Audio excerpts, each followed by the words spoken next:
ముఖ్యమంత్రి అయినాక మీరు ఆలోచన చేయండి. చదువుకున్న యువకులారా మీరు ఆలోచన చేయండి. మొదటి సంవత్సరంలోనే ఎల్బీ స్టేడియం సాక్షిగా 70,000 ప్రభుత్వ ఉద్యోగాలు భర్తీ చేసి నిరుద్యోగ సమస్యను పరిష్కరించే ప్రయత్నం చేసిన. ప్రైవేటు కంపెనీల్లో 2 లక్షల పైన కోట్లు పెట్టుబడులు తెచ్చి 1,00,000 ఉద్యోగాలు ఇవాళ ప్రైవేటు కంపెనీలలో మనం ఇచ్చినాం. ఇవాళ ప్రభుత్వాన్ని 10 ఏళ్ళు మీరు నడిపితే 2 ఏళ్ళు కూడా కాలేదు. 2 ఏళ్ళు కాకముందే మీరు దిగిపోండి దిగిపోండి దిగిపోండి అంటుండ్రు. నీకేమైనా ఎర్రి పట్టిందా కేటీఆర్? 5 ఏళ్ళ కోసం ప్రజలు ఓటేసారు. చేయాల్సినవి ఉన్నాయి. ఇవాళ ఈడున్న పేదోళ్ళని అడుగుతున్నా, రాష్ట్రం మొత్తం లక్షలాది రేషన్ కార్డులు మేము ఇచ్చినాం, మీరు ఇవ్వకపోతే. ఒక్క జూబ్లీహిల్స్ శాసనసభ నియోజకవర్గంలో 14,159 రేషన్ కార్డులు ఇవాళ ఈ పేదోళ్లకు పంచిపెట్టిన మేం కాదా? ఈరోజు పేదోళ్లకు 200 యూనిట్లు 60 లక్షల కుటుంబాలకు ఇవాళ ఉచిత కరెంటు ఇళ్లలో మేము ఇస్తున్నది మేం కాదా?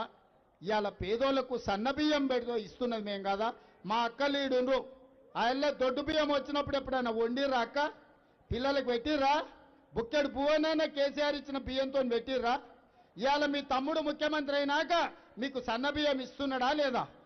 సన్నబియ్యం వస్తున్నాయా లేదా? మీ రేషన్ కార్డు మీకు అందిందా లేదా? మీకు ఉచితంగా కరెంటు వచ్చిందా లేదా? ఇవన్నీ పక్కన పెట్టుర్రి. నిన్న మన ఆటో వాళ్ళని వేసుకొని జమ చేసారు.